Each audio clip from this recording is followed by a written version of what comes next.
We're ranking all the doctors and all of their companions in Commander. I'm Mia, and I like wearing shorts in the winter. I'm BZ, and I like wearing shorts all the time. We're the Nitpicking Nerds, and we're sponsored by Dragon Shield because they got the best sleeves in the multiverse. Good sleeves. And we want to tell you about it because you can go to the link we have in the description to buy the sleeves from the source and support the channel at the same time. We're also sponsored by Cool Stuff Inc. If you use the code Nerds. At checkout, you can save 5% on your entire order. That's this many. That's a lot. And Moxfield, there's an ad in the middle. You don't know where it is. Guess where it is. They're great.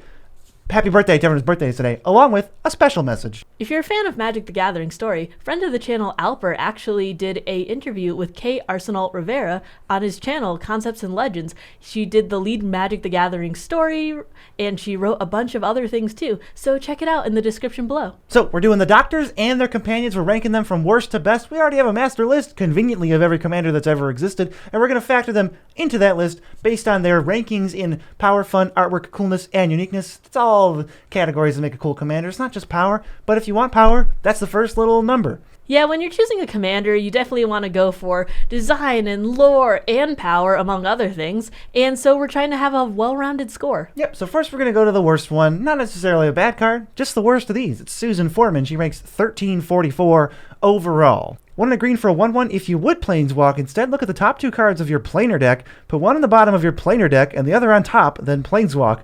Taps for a green. Obviously, it has Doctor's Companion, so you can have two commanders if the other one is the Doctor. Two things to mention up front. The first one is that all of the Doctors and companions of the Doctors are going to get a little +1 for power to make up for the fact that they're going to be playable in a lot of weird color combinations.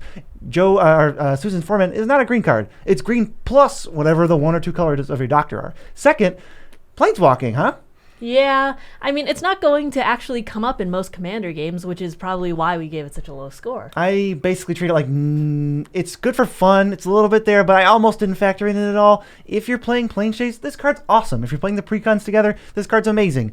It just generally doesn't do much. But although it is a little interesting, we have not really seen a 2-mana Mana Dork commander that has no other text on it. Even Ruby has something. I think that's pretty funny, putting a 2-mana Mana Dork in the command zone, though. That's the kind of things we need for companions. They just need to be half a card. This is the Doctor's granddaughter, actually. I thought it was a human because her name's Susan.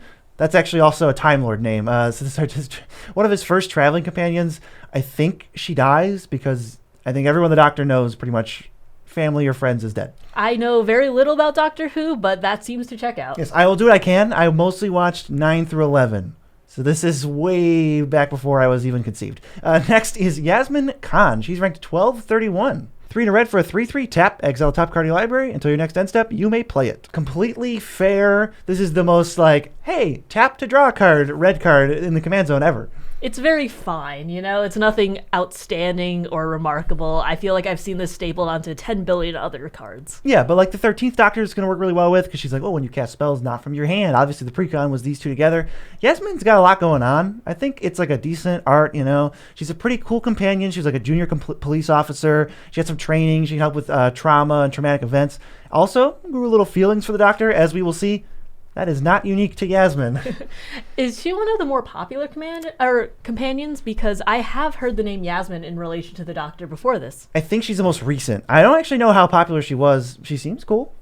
Moving up the list is Joe Grant at 1212. Joe Grant is a 3/2 for 2 and a white that says, each historic card in your hand has cycling for 2 and a white. Whenever you cycle a card, put a 1/1 counter on her. I think giving cycling is a really nice ability because it's nice to get some cards out of your hand and put them into the graveyard if you need, but I think 2 and a white's a little bit expensive for that ability. Yeah, that's really expensive. Although I'm not complaining. It's just not going to be the best card. I think you want to tone down these companions. I don't want another partner. I don't want them all to be silly. I think 2 and a white is totally fair, but it's not that powerful. You're going to compare it with like a Doctor that wants to bring stuff back from the graveyard maybe, or even just put her in the 99 of a cycling deck. That's not what we're grading here because this is as commander, but all of the stats very middling for Joe Grant. I don't think she was, exceptional in anything. What is some Joe Grant lore that you uncovered? She was the first lab assistant and traveled around with the 3rd Doctor once his exile on Earth was over, and she also had adventures with the 2nd and 11th Doctors. Yeah, that's another thing that that brings me up because 11th Doctor, that's from the 2010s. There's a lot of audio only stories. There's 1 million pieces of Doctor Who content, and they'll get the whole cast to do like an audio only episode. It's really weird. And there's a bunch of comics and like graphic novels, and you could never hope to absorb all of the Doctor Who lore in your entire lifetime. But there, you know what? We're gonna give you a crash course. We got you covered. One of the more famous companions is next, Sarah Jane Smith at 1171. Sarah is a 2/1 for 1 and a white that says, whenever you cast a historic spell, investigate. This ability triggers only once each turn. I think this would be a lot more powerful if it could trigger more than once a turn, but I think that's what's really limiting it. I think that would be busted. So I'm glad it says once per turn. This is actually probably one of the better companions. It basically just says draw a card every turn on a little bit of a delay. And if you can flash in artifacts, you start to break the once per turn rule. And this card is pretty sweet because you're just going to like, you don't have time to crack all these clues, but you're going to like turn them into other things, like with Carclad Ironworks, or you're going to draw a card, like draw a card with it, or like, oh, pump my creature somehow. There's a lot of uses for clues. I mean, if you get that green card, the one about the dinosaurs, you can just turn them all into 7/7s. Then you don't need to do anything. You just need to turn them sideways. She was a companion of the 3rd and the 4th Doctors. She met 9 of the Doctor's incarnations. This is like a very well-known one. One of the only ones I knew from the older days. Continued to protect against alien threats and had her own companions. I think she might have had a spin-off show. She has a son. She was in some of the newer episodes as like an older woman because it's been a minute. Sarah Jane Smith, she's pretty cool. Kind of a unit when it comes to defending. Yeah, when I had to look her up, I just saw a block of text and I'm like, oh my god. My eyes like glazed over. I'm like, okay, let's actually get to work. Let's figure it out. Next is another one of the most important companions. It's Clara Oswald. She's ranked 1,166th overall. 6 mana for a 2/6. She's colorless. If she's your commander, you choose a color before the game begins, and then she is that color. If a triggered ability of a Doctor you control triggers, an ability triggers an additional time. So I don't know why she has 6 toughness. That just feels completely out of nowhere. She's a normal human being, but triggers your Doctors twice. Yeah, I think that's really cool because there are a lot of Doctors to pair this with, but it does give me a little bit of the Poopy Piper vibes because of the choosing the color and all that. It's just really expensive. You can't even hope to cast Clara 2 times. This is like a really tough one. Maybe you had a way to like return to your hand from the command zone or something, but then we're pushing it. We don't need to make these busted. They just need to be flavorful and cool. Clara is definitely flavorful and cool. She was a companion of the 11th and the 12th Doctors. She took the helm of the Doctor when the Doctor was absent. She's like, nah, that's me. And also she like splintered herself into a million little like versions of herself like throughout time that all saved the Doctor's life. So she's probably saved the Doctor's life more than anybody else. That is actually really cool. So huge props. Also, pretty much all of them died. So like, how do you sacrifice yourself more than once? Clara's got it. I mean, I feel like that's the story. When I was looking this up, it's like, oh, the Doctor died, did a reincarnation, their companion died, another companion came in. Is that just Doctor Who? Some rotating doors of companions. If I had to describe Doctor Who, which we should have done in the beginning, but if I had to describe Doctor Who as a brand, I would say is a lot of fun, pretty suspenseful. Don't think about it at all. As soon as you start to think about it, it's over. Going to one of the companions of the first Doctor is Barbara Wright at 1161. Barbara Wright is a 1/3 for 1 and a white that says, sagas you control have read ahead. And she's also the Doctor's companion, of course. I think they're coming out with a lot of cool sagas lately, but I don't think this is that powerful in the long run. I'm glad they finally did it. They also made it a history teacher, which is really funny that all your sagas can now read ahead. Pair this with a non-white Doctor that's 2 colors, like, I don't know, David Tennant or something, and you get access to a lot of sagas, and this could be a pretty cool deck. Totally fair. It's not broken. Sometimes you don't want to read ahead on sagas. Sometimes you do because the first 2 modes are garbage. So I'm excited to like see what people do with Barbara Wright. Pretty fair card. A lot of these arts we're not touching on because it's like, I think there was a Cardboard Crack comic that was like, it's a British person standing. It's like, sure is. It looks pretty cool. They're doing something. They're doing some cool stuff. This was just like, was she a history teacher and she didn't want to be on the TARDIS? Yeah, she tried for years to get home with one of the other companions that we're going to mention early or later, and she had some adventures with the 11th Doctor too, as most companions often meet other incarnations. Exactly. So Leela, 17 Warriors next. She's 1059 overall. 3 to green for a 3/3. Whenever an opponent draws a card, except their first one they draw in each of their draw steps, put a +1/+1 counter on Leela. This card's got a lot of potential because you're going to compare it with a blue Doctor, obviously. I think almost all of them are blue, if not all of them. But when you cast like a wheel or something, all of a sudden she's lethal because she's your commander. She just takes somebody out, but also has no evasion, so you got to build up to it. So like high ceiling, but the floor, a 4 mana 3/3, Yeah, I really don't really enjoy the types of companions that just require putting counters on them, because you're never building that companion to be the main focus like a Voltron deck would want to be. It's just kind of an accessory to the Doctor most of the time, as is in the show, which makes sense. So I think that stapling on the extra stats is nice for chipping, but it's never going to be your main plan. Unless you're a Wheels deck that wants to make Leela unblockable. I think that it's cool that, I'm sure it's flavorful too, that she can actually take over as like the main focus and do some actual damage. She is a warrior. She was a companion of the fourth Doctor. She ran into the TARDIS despite him rejecting her request to join him. Nice going, Leela. And she retained a youth for a long time because sometimes that happens. Also, she died in the Zanai dungeon, reborn as Emily. I would not be able to keep track of all the reincarnations. When it's like, oh, that's the 11th Doctor. Oh, now he's the 12th Doctor. Yeah, that's the next one. This is the next Doctor. How about Jamie McCrimmon?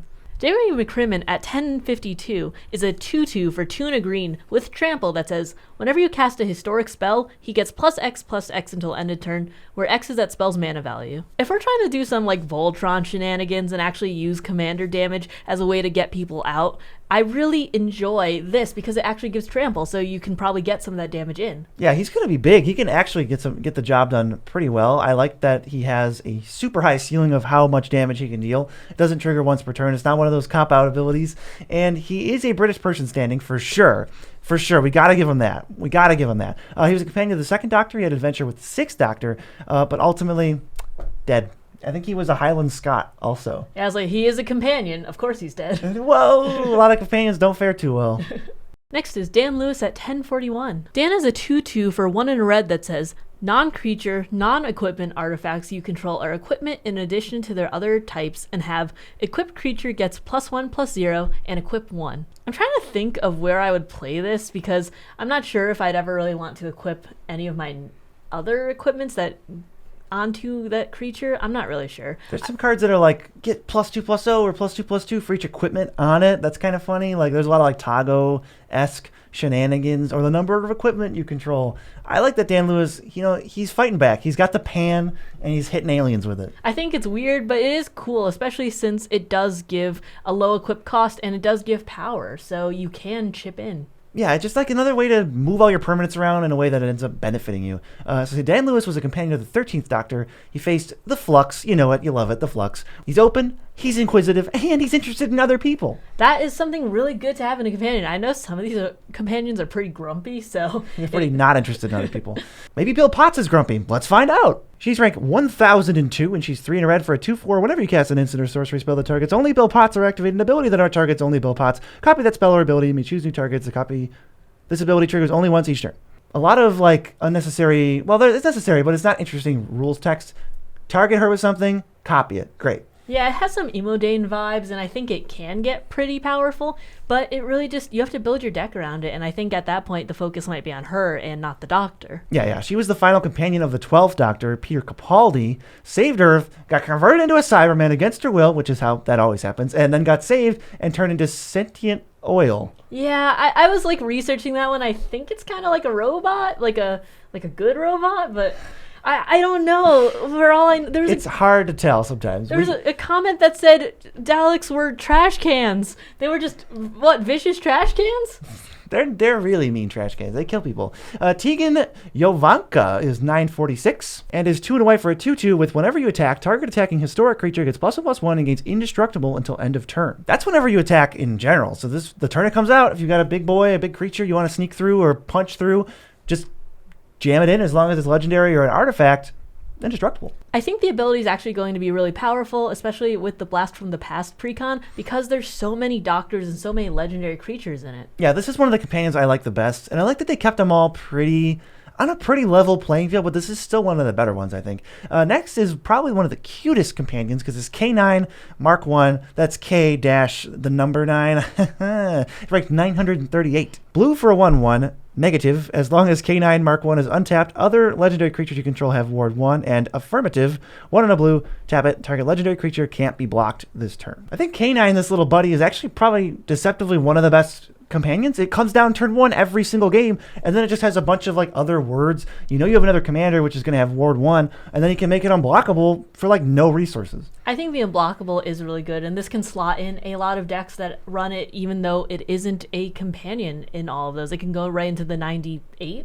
Yeah, I don't think I'm going to build a Doctor companion deck, but if I did, it would definitely be some shenanigans with K9. K9's really cool. It's just a dog-shaped portable computer, and it says negative and affirmative, and it's like so goofy. It was given to the 4th Doctor's group when they defeated the Swarm. Fun fact. I want a laptop that's shaped like a dog. It's like a Roomba. It just like hovers around, and it's just like affirmative, and then there's like multiple versions of it. I think there was a newer one with like the 10th Doctor or something. It's really cute. I don't know. It's just kind of goofy. But above K9 is Graham O'Brien at 923. Graham is a 2/2 for 1 and a green that says, whenever you cast a spell from anywhere other than your hand, create a food token. Magic's had a lot of synergy with treasure tokens in the past. I'm glad that food's getting their time to shine, and especially since this is any time you cast a spell other than in your hand, so it does trigger more than once. Yeah, your cascades and stuff, you're just going to be making all these like little permanents, and you don't have to crack food for life. Sack it to something else. Sack it to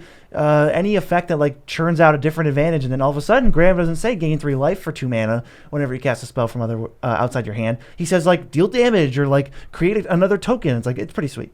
I think this can get really powerful. Yeah, he was a companion of the 13th Doctor, the voice of common sense, but doubling as the Doctor at times. Would he just say that he was... Is that just a thing people do? They just impersonate? That's illegal. I don't think it's impersonate. I think it's more of just like...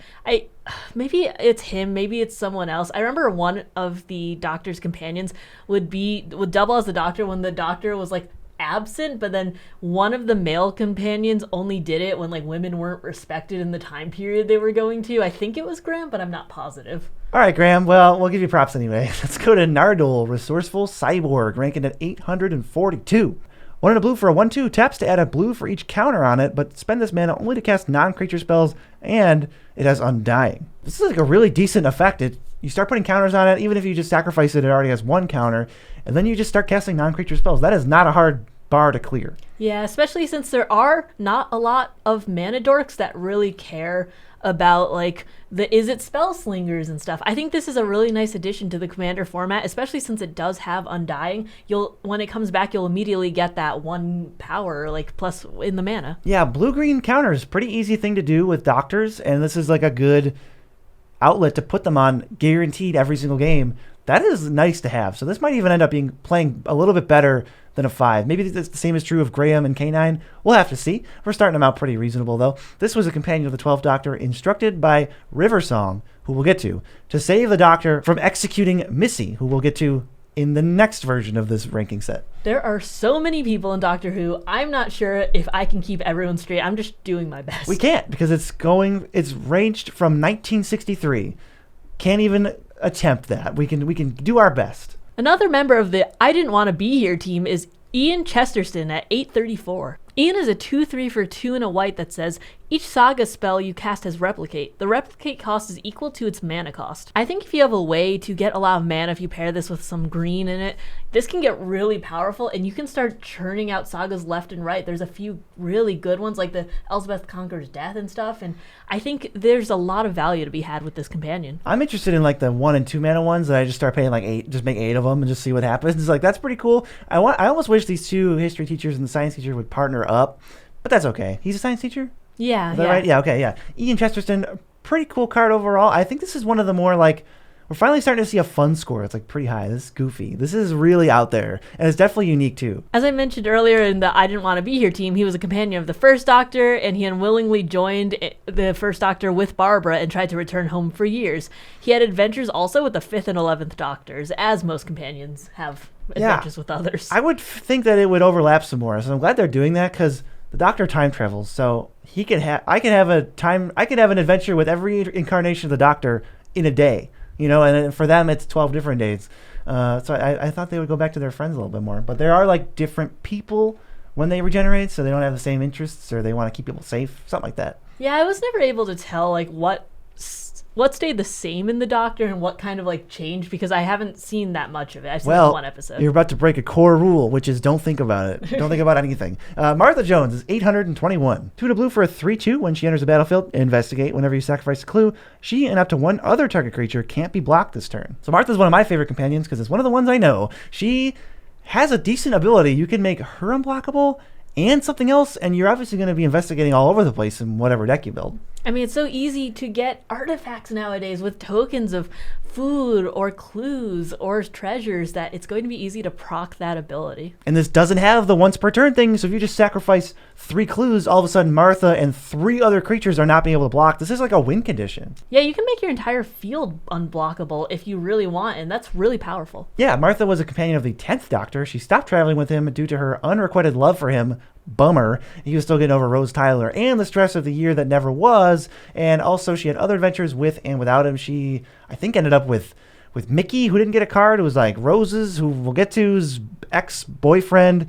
And there's just like, she's pretty hardcore though. I got respect for Martha because she's just like, fine, you're not going to do something, I'll do it myself. I feel like that's every companion that gets popular, though. It's like, oh, by the way, they also had friends and adventures in time. Next is the only companion that is mono black. It's Vizlor Turlo at 791. He also has an unreasonably sized caboose. He's 3 and a black for a 2/5. When he enters the battlefield, you may have an opponent gain control of it. If you do, it's goaded for as long as they control it. At the beginning of your end step, draw a card, then you lose life equal to the number of cards in your hand. So there's 2 things you can do with this. You can give it away and force somebody to draw their 9th card or something, take a bunch of damage, or you could keep it for yourself and take a little bit of damage yourself for extra cards. I like the card advantage in the command zone, and I think it's pretty interesting that this is the only mono black one. I think they gave a lot of the black cards to the villains and those type of characters. This guy basically started out as a villain, and he made a deal with this like creepy thing to kill the Doctor, but he broke it and ended up traveling with him, and everything worked out fine. So this is like him before he traveled with the Doctor. Also, you would want to keep this? You wouldn't want to give it away? I think it really depends on when you are looking for it, because I think it's good if you are behind on cards. I like the fact that it's versatile. So if you have 2 cards in hand, you're playing this for you. What if you have 6 cards in hand?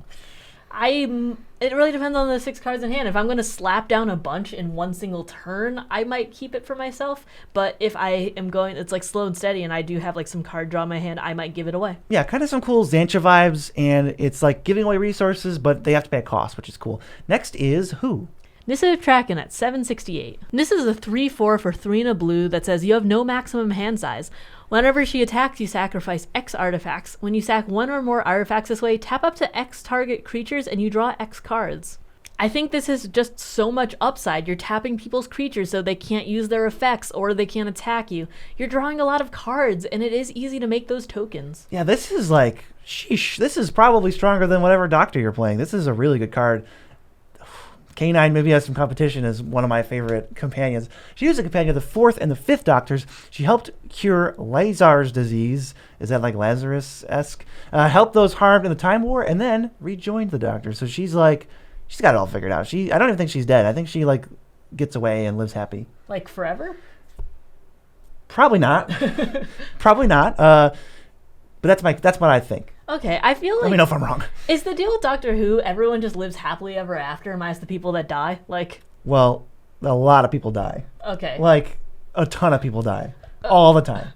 We watched one episode. It was the first episode of the 9th Doctor.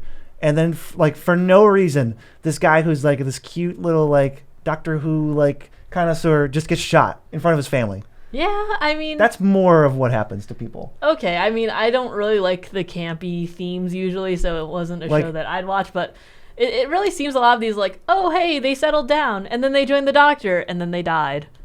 There's a lot of that. Cool.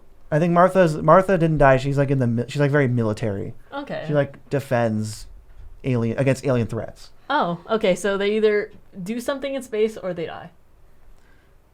They turn into Space Beth or they die. I think she was on Earth, though. Let's keep going, shall we? Let's go to Adric, Mathematical Genius at 749. He's 1 and a blue for a 1/1 with 2 and a blue tap. Copy target activated or triggered ability you control. You can choose new targets for the copy, or you can pay 1 and a blue and sacrifice him to counter target activated or triggered ability. Probably going to be copying enters the battlefield or leaves the battlefield triggers with this. Maybe you got some cool big expensive ability and you're wait, add 3 mana, copy it. I really like this companion. It's really cool that you're able to both copy abilities and counter them. Also, the ultimate sacrifice is pretty cool because when I was reading this, he actually died helping to defeat the Cybermen by sacrificing himself. So that's very flavorful. See, he companioned the Doctor and then he died. Yeah. But you like that one. Because the fact that you can counter stuff with him, too. You just like that he's Tails End. You're like, Tails End? On a body. He must be the best companion. How about Ryan Sinclair? Is he the best companion? He's a little bit higher ranked than Adric at 701. Ryan is a 2/2 for 2 and a red that says, when he attacks, exile cards from the top of your library until you exile a non-land card. You can cast it without paying its mana cost if it's less than or equal to his power. Put the exiled cards not cast this way on the bottom of your library in a random order. I like the fact that it is a randomness type deal. I like the fact that it plays into Cascade payoffs, and I think this is just a really fun card. There's definitely fun going on. Definitely British people standing in this art. I think Ryan, though, come on. You know, we obviously don't have all this information, so we have to take it from somewhere. And here's what we have on Ryan. He's a companion of the 13th Doctor. But here's the thing. He understood the Doctor well enough to explain her thoughts and actions to people outside of Team TARDIS, which is like her close friends. That's just called knowing somebody. That's not a skill that is even remotely special, Ryan. That is just like, oh, hey, I know what she's thinking because we're friends. Yeah, I saw this on the wiki when we were doing research, and that was one of the most notable things that it had to offer me. And I'm like, is the Doctor so weird that knowing what the Doctor's thinking is like something that's so impressive? Sometimes, but don't think about it. Ryan, though, you're basic. Who's next?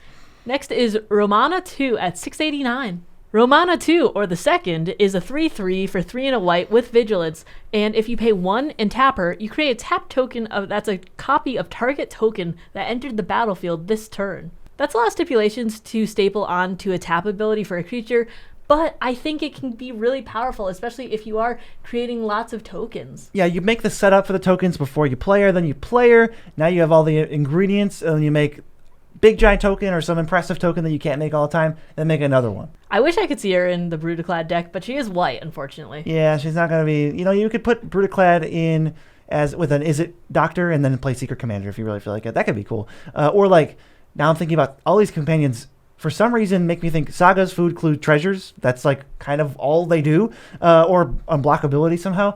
So I'm thinking like the one there and back again that makes... The legendary token that dies into 1,000,000 treasures. Then you use parry to make another one and just dies immediately and you get all the value. I mean, I think most of the ones we've reviewed as of right now are creatures from the Paradox one or whichever one cares about a lot of historic permanents, so that's why it's carrying so much. Yeah, that had most of the companions in it because it was the first 8 Doctors.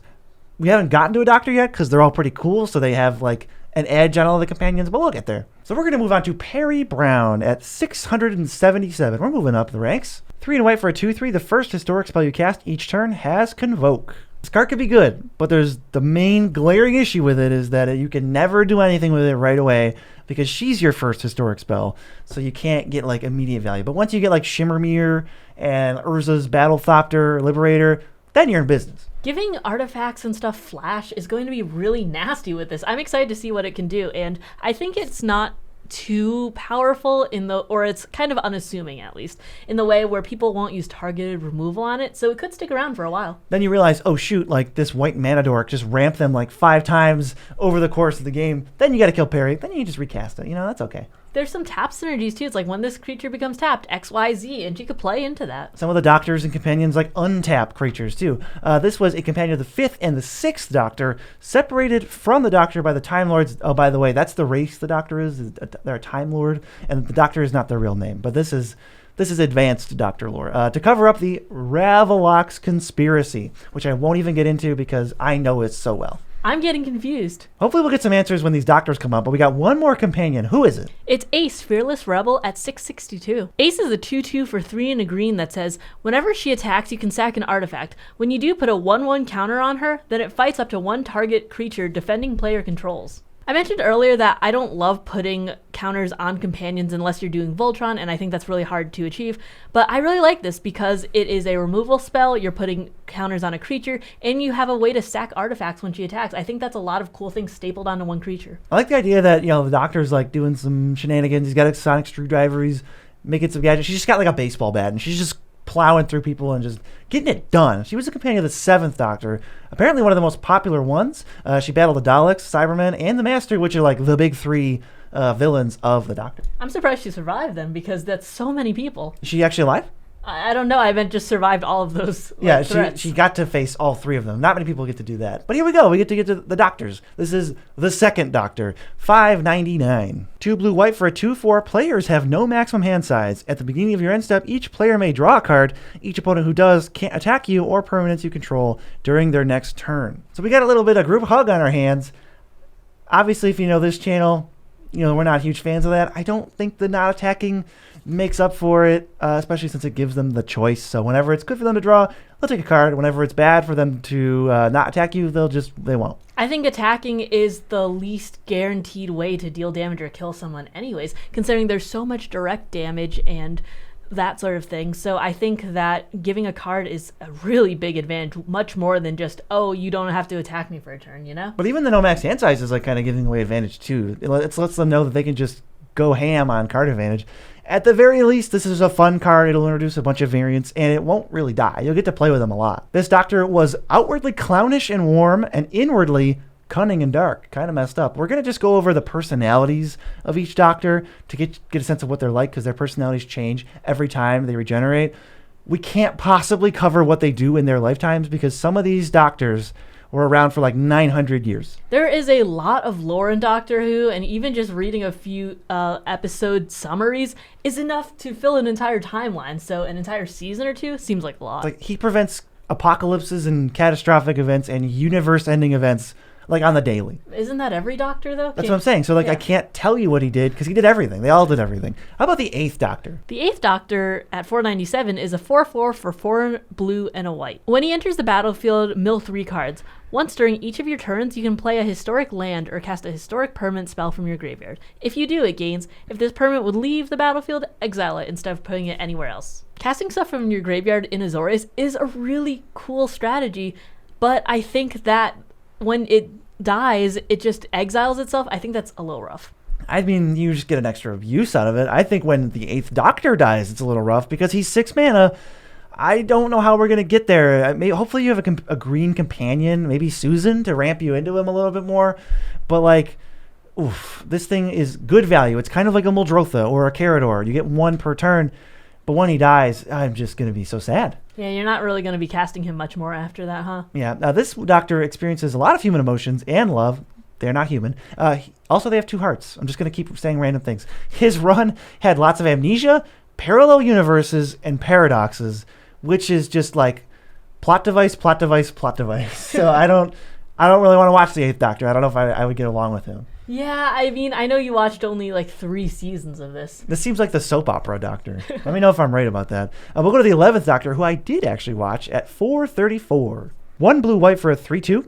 Whenever the 11th Doctor deals combat damage to a player, you may exile a card from your hand with a number of time counters on it equal to its mana value. If it doesn't have suspend, it gains suspend. And a confusing second ability of 2: target creature with power 3 or less can't be blocked this turn. So he can give himself unblockable, and that's what you want to do to attacking. I don't know why he's giving other stuff unblockable, but honestly, I'll take it. That's pretty good. This is definitely the lesser of the 2 time doctors, I guess, because as we'll get to later in this series, there's one that just really helps with those time counters, and I'm not sure if I want to give too many things suspend. Yeah, he's going to be the commander of your deck, right? But the other doctor helps a lot more with that, so I don't really... I think it's cool. You still basically draw a card. You draw a card and cast it, just not now. So I like that it's a totally fair source of card advantage.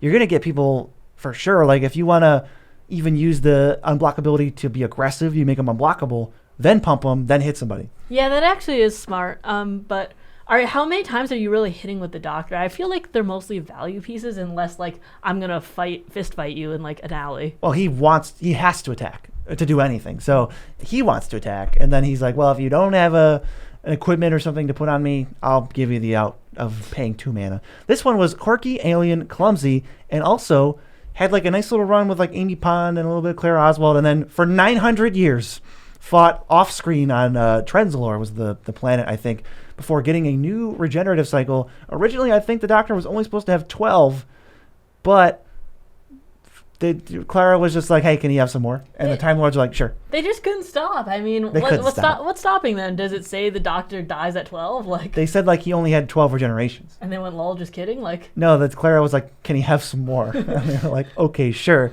But as you'll find out later, The Doctor didn't even have 12 regenerations. There was more before the first Doctor, which doesn't make any sense. So they just lied. They lied. Don't think about cool. it. Don't think about it. That's the one rule we broke it. Let's go to the ninth Doctor, 408. 1 blue-red for a 2/4 with haste. Whenever the ninth Doctor becomes untapped during your untap step, you get an additional upkeep step after this step. So you untap, then you're going to get a second upkeep as long as he's tapped. So you probably want to get him in the TARDIS, for example, or some kind of vehicle. Yeah, where would you play this, I think? Decks with upkeep triggers. This builds its own deck. This doesn't go into a deck. This is the upkeep deck. Congratulations, we finally have one. Paradox Haze can now be played. Find all the other companions that help this guy somehow. Maybe there's one that taps him. Maybe there's one that helps you upkeep. I don't know. But the Ninth Doctor is really weird. Not very strong, but super unique and super fun. That's where this excels. It's like, this is the upkeep deck. That's awesome. Yeah, all of the Doctors got 10s in scores of coolness because they are the Doctor, but this also got a very high score in terms of fun. Yes, he was fresh out of the last Great Time War. See, how this works is the 8th Doctor regenerated into the War Doctor, who didn't count himself among the numbers, but who fought in the last Great Time War. Then he regenerates into the 9th Doctor, who's really grumpy because obviously this war was full of like atrocities and sacrifices, and he killed a lot of people. Do the doctors know that they're going to be regenerated, right? Yeah. And they're just like, yeah, sure, this can keep going. Like, this is fine. They're cool with it. Okay. I mean, they're sad, I guess, because their personality dies, but they don't die. Okay.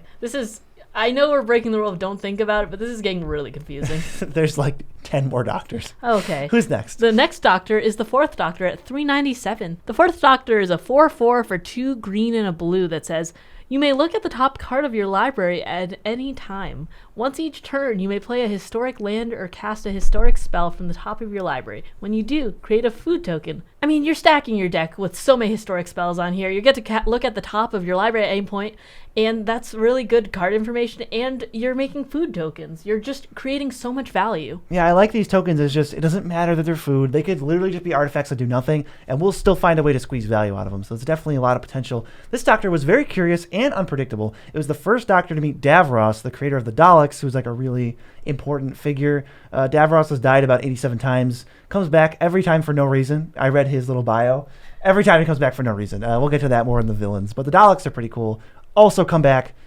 Also have been like genocided 87 times. They just keep coming back. And then he returned. And then somehow Palpatine the Palpatine returned. Here's the War Doctor. He's number 387. 2 red, white for a 3/5. Whenever one or more other permanents phase out, and whenever one or more other cards are put into exile from anywhere, put a time counter on the War Doctor.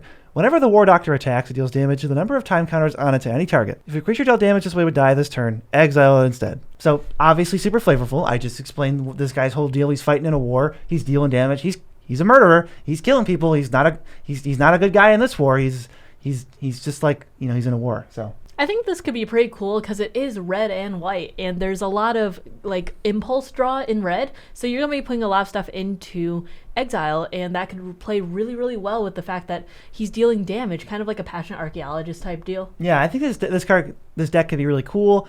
I like that you can companion people with the War Doctor, even though he didn't have companions. I don't think he was kind of just doing his own thing, fighting in a war. But he basically just taps to destroy a creature when he attacks. Like, that's just how that's going to go. You're going to get a ton of counters on this guy super fast.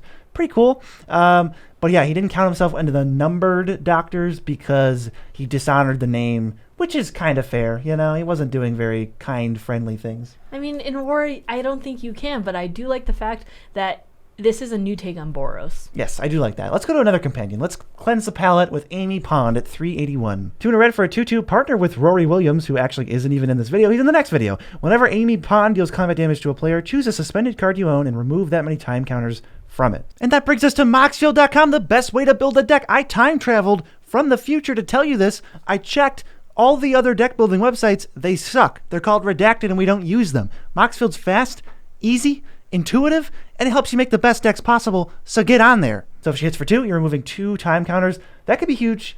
Gotta be a really hyper-specific deck, though. You gotta be suspending nonstop. I'm loving the fact that they're playing into time counters. Suspend has been long neglected, and I really like the fact that it is just like on combat damage, remove it from any permanent, but I don't like the fact that it's only one permanent, so you're going to have to do that a lot of times to get the triggers you need. Yes, as far as lore goes, I would describe Amy Pond as extremely overrated. She's Rory Williams' wife. Rory does all the heavy lifting. He's just a punching bag. We'll get to him.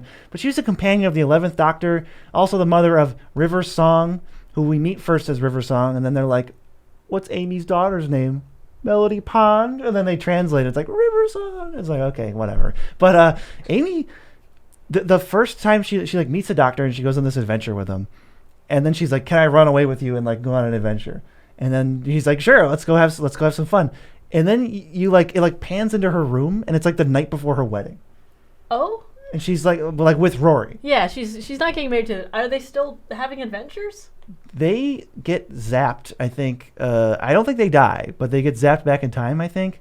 Been a real long time since I watched this. Amy Pond's probably okay. She lived a happy life. That's good. I'm still... But she was kind of a jerk at the beginning. Oh, okay. I mean, would you like run away from your wedding the night before? No, but it's like, if I had to run away the night before, it would be like, oh, I'm going on time adventures. Go fight some aliens. BRB. Let's go to Rose Tyler. 375. 1 and a white for a 2/2. She gets +1/+1 for each time counter on her, and she has Bad Wolf. Whenever she attacks, put a time counter on her for each suspended card you own and each other permanent you control with a time counter on it. So Rose is a 2/2. If you got 2 suspended cards and 2 random cards with time counters, she attacks, gets 4 time counters, and then is now a 6/6. This can stack up really quick and deal a lot of damage. I didn't like the other ones that you could only get 1 attack trigger per turn, but since this is so much building up, she's going to get really big and really dangerous. Yeah, Rose kicks ass. That Bad Wolf thing is she like absorbs the TARDIS power and then like vaporizes a bunch of people, well, a bunch of Daleks. So he was the companion of the 9th and the 10th Doctors, and then I think she's ended up stranded on like a parallel Earth. They do also have parallel worlds in Doctor Who. There's time travel and parallel worlds. Is this another don't think about it? Don't think about it. Don't even try. But Rose Tyler I think was really cool. She's like very well-rounded. She's got her own personality. She's not like a prop. She's cool. But enough about companions. Let's move on to another Doctor. The 3rd Doctor, actually, at 284. The 3rd Doctor is a 2/2 for 2 green and a blue that has trample and also gets +1/+1 for each non-creature token you control. When he enters the battlefield, create your choice of a clue, food, or treasure token. Seems like the 3rd Doctor is going to be Academy Manufacturer's best friend. This guy can actually fight, like in the lore and in the game. He gets huge. He can brawl. He's got a little. He's gonna fence you. He's gonna get you. But in actuality, you're gonna get 21 and die. The trample on this, though. That's a nice one. That's so sweet. I always knew the Doctor could trample over me with his fencing prowess. This version of the Doctor was actually mostly exiled to Earth. So that run of the show was probably just like Earth stuff. Yeah, that just seems like very slice of life. Like, oh boy, we're going to the grocery store today. There's an alien. I think he spent a lot of time in like 1960s, just like amassing wealth. Oh, just cuz? I guess maybe he just loved the 60s or the late 60s. Let's go to the 5th Doctor. 254. 2 blue white for a 2/2 at the beginning of your end step. Put a +1/+1 counter on each creature you control that didn't attack this turn or enter the battlefield. Untap those creatures. Kind of a bummer that he costs 4. I really thought he was going to cost 3. You know, when I read the text box, it feels like a 3 mana card. But you can like reuse all of those creatures that are tapping like Merfolk Looter and whatnot. Your board's going to get so big so fast, especially if you are making a lot of little like weenie 1/1 tokens, and they can't come in and attack immediately usually, so they're just going to get bigger and bigger. Yeah, and then that of course is like the 2-pronged approach. You can either make a bunch of tap abilities on creatures or make a bunch of tokens go wide and like slowly pump them up. Plus, doesn't this set actually play into Convoke a lot? Yeah, there's a lot of Convoke stuff going on. There's that Convoke board wipe. There's a lot of cards. This Doctor was honest, honorable, youthful in mind, manner, and appearance, but was often relegated to the chaperone because he had way too many companions.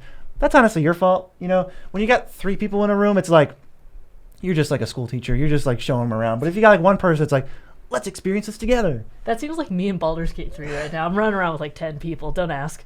Don't think about it. The last companion in this list, and the coolest in my opinion, is Donna Noble at 217. Donna is a 2/4 for 3 in red that has Soul Bond. Whenever it or a creature it's paired with is dealt damage, it deals that much damage to target opponent. I haven't seen Soulbond being too relevant since Deadeye Navigator got phased out a little bit, but this is really fun, just dealing a little bit of damage with sometimes your own effects and then just hitting opponents with it. That can be really powerful. There's a lot of potential when you say that, you know, you give the ability of Stuffy Doll to something else that wasn't meant to have the ability. Now I'm really thinking like Donna's going to be one of those companions that the deck is built around, and it's like, oh yeah, and I have a doctor for colors. Like Donna gets stuff done, just like the story. I think she's the coolest companion. She was the companion of the 10th Doctor. She was dubbed the most important woman in all of creation and saved the whole of reality from Daleks and Davros, which is cool. She got like part Time Lord. She didn't die in the end, but the Doctor had to erase all her memories of him or else she will die. That's pretty sad. Is this show like sad? The show's kind of sad sometimes. Oof. None of the companions have like a great time at the end. There's no companion who's like, yeah, I won the lottery. I mean, the doctor should preface that being like, oh, by the way, you're probably gonna die. Is that cool? Like, best case scenario, you're gonna regret or forget. Now it's time to see which doctors came out on top. We got the 7th Doctor at 196 overall. 3 blue white for a 3/6. Whenever the 7th Doctor attacks, choose a card in your hand. Defending player guesses whether that card's mana value is greater than the number of artifacts you control. If they guess wrong, you can cast it for free. If you don't cast a spell this way, investigate. All right, I attack you with the Doctor. I have 5 artifacts. Is this card in my hand mana value greater than or less than 5? The thing is, why would I ever guess less than? Because if I'm wrong, you get it for free. So as your opponent, I'm always going to guess greater than, which means you get a cheap card for free all the time. I mean, some of the token decks, though, would that just make tons of artifacts? Well, if you have 27 on the board, it's like, can you guess whether this spell is greater than or less than? That's the other thing, too, is you start running out, and it ends up being not that great. So it's good early, and then, like, or if you just want to keep it to, like, you always have 5 or you always have 6 or something, that's not unreasonable. Really cool, unique, fun ability, just not that good. Yeah, I really would like this in like a guessing game type deck, like Liar's Pendulum and all that, but I don't think it's going to be that powerful. Yeah, Sphinx Ambassador, got that in there too. Let's go to the very first Doctor, but also not really. It's 161. 1 blue white for a 2/2. When he enters the battlefield, you search your library and graveyard for the TARDIS. That's super cool. Put it in your hand. Whenever you cast a spell with a Cascade, you put a +1/+1 counter on an artifact or creature. I like this a lot. It scales with cascading, and then you probably want to add green or red to actually get a lot of more cascading going on with a companion. First Doctor is sweet. I like the fact that in the notes here it says stole the TARDIS. The TARDIS is stolen. That's like one of the first things that everyone knows that he did. That's what the first Doctor did, so he goes and finds it. That's cool. That's flavorful. Yeah, it's definitely flavorful. He was egocentric at first, learned to be a caregiver and a more compassionate person over time with companions. They really mellowed him out. And then he died and came back as someone else. He lived really long. This one actually died of old age, I think. Oh, he regenerated from old age. I didn't know they were allowed to do that. Don't think about it. Don't you dare. Don't you dare think about it. We're going to go to the 13th Doctor. This was the most confusing. I almost want to watch this because of how confused I was. This is rank 157. 1 blue green for a 2/2. Paradox. Whenever you cast a spell from anywhere other than your hand, put a +1/+1 counter on target creature and Team TARDIS at the beginning of your end step. Untap each creature you control with a counter on it. So you can lean really heavily into the counters thing or really heavily into like the untap thing. I think the counters thing is so easy to do in green, especially. You slide in like a Vorniclex in there real quick. Start doubling it, cascading, cast spells from suspend if you want to. Just go ham. This is really powerful. Yeah, the 13th Doctor. This one, even the wiki was like, watch out. Because this Doctor was curious and caring. That's cool. Lived a life full of conspiracies and unearthed truths that made her unsure of her identity. This is when I think you found out that she is something called like the timeless child, where she was like had a bunch of different lives before her first life that were erased from her memories, and she's like, who even am I? It feels like the real Doctor reacting to like getting the script for the episode. She's like, what is even happening? I don't know what is going on. I have no confidence anymore. Don't think about it. Don't think about it because that's really weird. Let's go to the Fugitive Doctor, which is one of the Doctor's pre-first Doctor incarnations. The Fugitive Doctor is ranked 117. The Fugitive Doctor is a 4/4 for 3 green and 1 red that says, when she enters the battlefield, investigate. Whenever she attacks, you can sack a clue. When you do, target instant or sorcery card in your graveyard gains flashback 2 red-green till end of turn. I'm thinking right now of my friend's Wart deck with Conspire, and this can get out of hand. Just gigantic spells. You just pick the biggest, splashiest spells, stick them in your graveyard, discard them, whatever you got to do, and then the Fugitive Doctor's like, hey, you want it for 4 mana? Yeah, of course I do. That's great. Or play it again and then go, oh, do it again, I see? What's the biggest, splashiest sorcery you can think of right now? Like Finale? That is terrible with the Fugitive Doctor. You're supposed to pick one that works with her. Sorry, you asked me what the biggest splashiest spell, because like I'm thinking of a lot of X spells right now. Well, think of a splashy spell that works with the Fugitive Doctor. I was thinking like Primal Surge or something that just wins you the game. But you could also do Overrun. It's not even the worst. It's like it pumps your team and it makes a really good attack. I didn't realize I was being put on the spot. This was a quiz on the spot. This Fugitive Doctor worked for the Division against her will. Didn't remember the 13th Doctor when they met, and the 13th Doctor didn't remember her when they met, which is impossible because they're the same person. But I mean, obviously it was explained, so like, don't think about it. Yeah, what? Yeah, you met yourself, but neither of you remembered meeting yourself. Yeah, no wonder. Of course you wouldn't remember. What? I don't know. The 6th Doctor is next. 69. Nice ranking. 4 green blue for a 3/3. Whenever you cast a historic spell, copy it. Except the copy isn't legendary, but it only triggers once each turn. But it's not limited to your first historic spell, so you can cast the 6th Doctor and then follow them up with something with Convoke or that you can cast for free somehow. That's pretty neat. That's really powerful, giving something non-legendary. I mean, we see Sakashima make wild copies and that sort, so this can be really powerful. Yeah, I like the 6th Doctor. He's going to do some things. He's very high on shenanigans. I'm surprised he got up this high, because I don't know anything about the 6th Doctor other than the following. Thunderous and turbulent exterior, smug, mellowed out into a man of genuine charm and zest. This man looks zesty. Every doctor, which doctors like die really fast and which ones die really slow? Because it's like, if he had time to mellow out, he was probably around for a while. Well, not all of them were like grumpy. Like the first one was grumpy and the 6th one was grumpy and they mellowed out. But like the 10th one was like really fiery and like kind of, he has like fury, but he only lived like 5 years. Oh. But like the 11th Doctor lived 950 years. Wow, it's no equality in the reincarnations. The Doctors are not incarnated equally, but there's only 2 Doctors left, and we're going to get to the second highest Doctor, which is the 12th Doctor at 53. The 12th Doctor is a 4/4 for 3 blue and a red that says, the first spell you cast from anywhere other than your hand each turn has Demonstrate. When you copy a spell, put a 1/1 counter on him. Cascade, casting just from exile with Impulse Draw. That's going to get out of hand so quickly. Maybe, because you have to give a copy away. How excited are you to give a copy away? It's like, the spell could be really good for you. You know what I think of? I think of like Volcanic Torrent or something if you cast that, because it cares about what you did this turn. So like your opponent didn't really do anything this turn, but you did. You're going to get a double effect. I mean, how do we rank the techniques, though? I like a lot of the techniques, mill 5 and return a creature from your graveyard. If you're playing against a deck that isn't that creature heavy, it's most likely going to be better for you than it is to give away that copy. I think that you can build something that can be really powerful and cool. This looks tricky. It looks like it could be really good if you like carefully tune your spells, or maybe there's spells that are like something you really don't want to do. I mean, I know if I demonstrate a spell that's like, do something or you lose on your upkeep, like maybe you can't do that and maybe you lose.